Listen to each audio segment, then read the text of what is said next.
یوه کونډه مور د خپلو یتیمانو بچو سره په دسترخوان کینی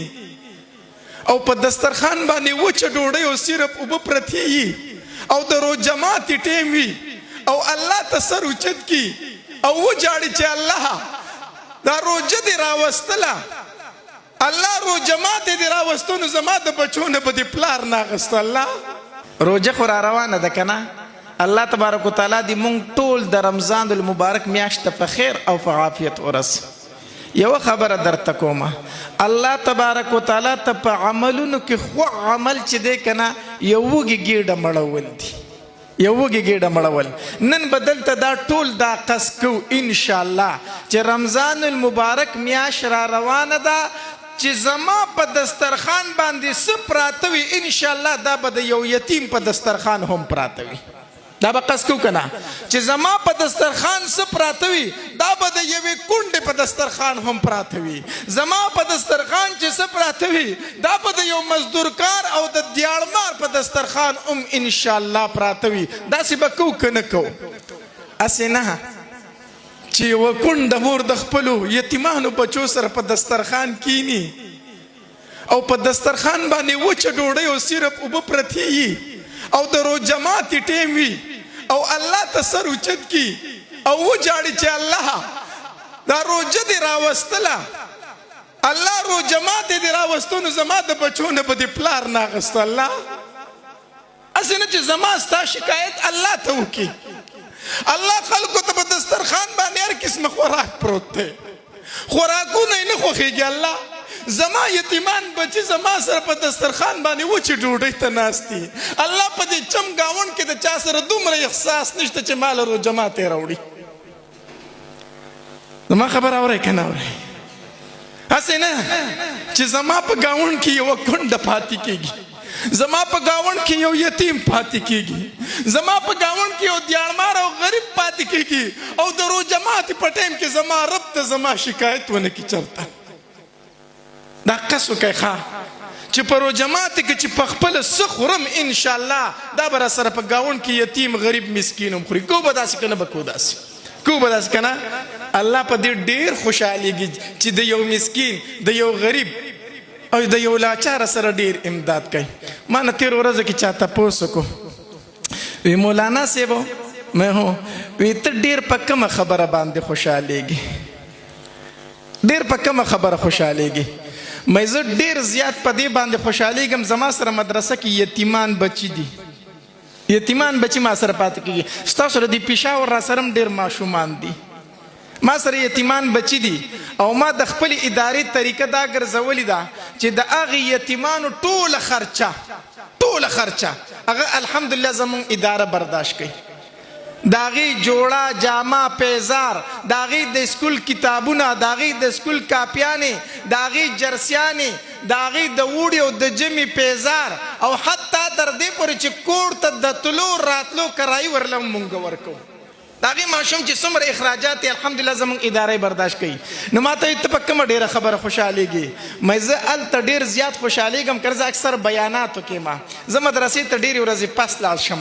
ما چې خپلې مدرسې ته ورشم که نه او دا یتیمان بچي ما ویني، مې قسم په الله ماله داسې رامنډې وي چې سړی خپل پلاره ډېر موده بعد ویني. مې زه ورته په دې ځمکه ناست یم، ماله کله یو غېږله راځي او کله بلې غېږله. مې زما د الله په ذات قسم وي چې په دغه ټایم کې زما په زړه کې کومه خوشحالي زه د هغې بیان نشم کولی. بله ورځې مدرسې ته لاړم، یو یتیم بچی پکې چېرته نه و. زه د مدرسې نه راووتم، خپل موټر له رالم ګاډي له چې رالم دا دروازه مې کوله وکړه، یو بچي راته اوازونه کولي مولي صاحب زه ورته ودرېدم. چې راغی ما خواله نو ما ته وي مولي صاحب ما ځان له کپړې جوړې کړې وي، قاري صاحب راله د هغې پیسې د پنډ نه راکړې د یتیمانو چې کم پنډ دی، خو ما پې ځان له ښکلې ګرانې بټنې لګولي دي.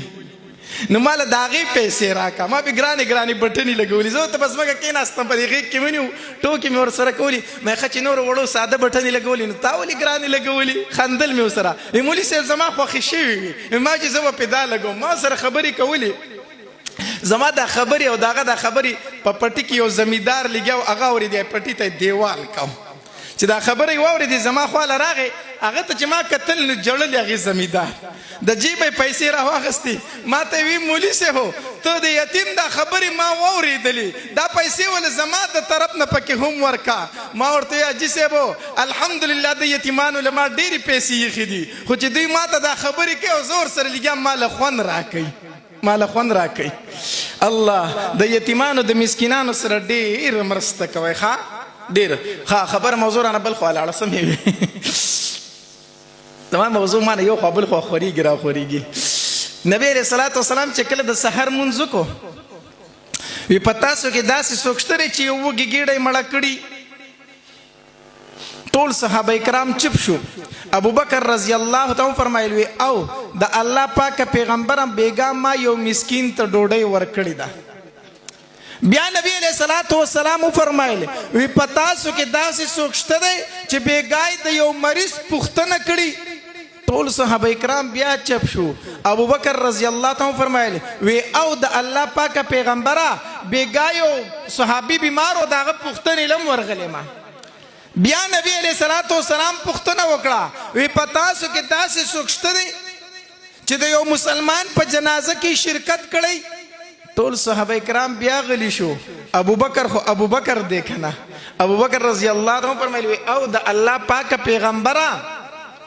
بیګا یو صحابي وفات شو داغه جنازه له هم تلو ما خو د الله پاک پیغمبره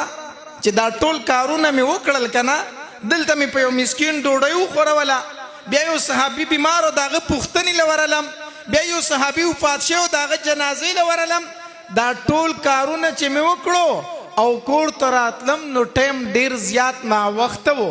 ما وی کو وسو د کېږي تهجد خو پاتې خو فرض مون برانم پاتې شي د الله پاک پیغمبره بیا می قرآن راواغستو نو باقی شپه می د قرآن په تلاوت تېره کړه حتی در دې پورې چې د مسجد نبوي نه د اذان اواز راغی حي علی الصلاة حي علی الفلاح الصلاة خیر من النوم د الله پاک پیغمبره بیګانه شپه کې می خوب نه دی کړی بیا رالم او پتا پسې می منځ کو دغه ناس یمه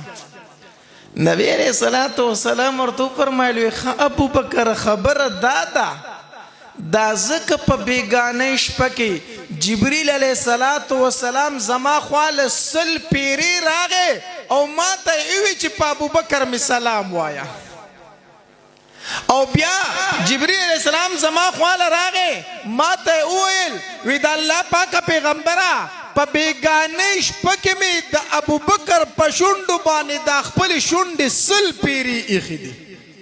سل پیری ایښي دي دا تا د قرآن تلاوت کو ځکه جبرئیل علیہ السلام بار بار زما خواله راتو زوم نن موري پلارا ستا د بچی چې د قرآن تلاوت شروع کی د اسمان نه فرشتې راکوزیږي او د په شونډو باندې خپلې شونډې ږدي داسې بچی درته الله در نصیب کو د الله تبارک وتعالی ډیر شکر ادا کوه او خوشحاله په دې باندې شوم دلته کې حاجي صاحب ناست دی یو ملګری سره بل زما په خیال چې چېرته لاړو دی راته وویلو چې حاجي صاحب دی په دې عمر کې په ناظره باندې قرآن ختم کو ووایه الحمدلله حاجي صاحب یو خوشخبري درته کومه نن د سپینه پګړۍ والده او د قرآن د حافظانو سره ناست دي انشاءالله په میدان محشر کې به هم د قرآن د حافظانو سره انشاءالله څنګه چې نن ورسره دلته ملګری انشاءالله په میدان محشر کې به ورسره ملګری او انشاءالله په جنت کې به ورسره ملګری انشاءالله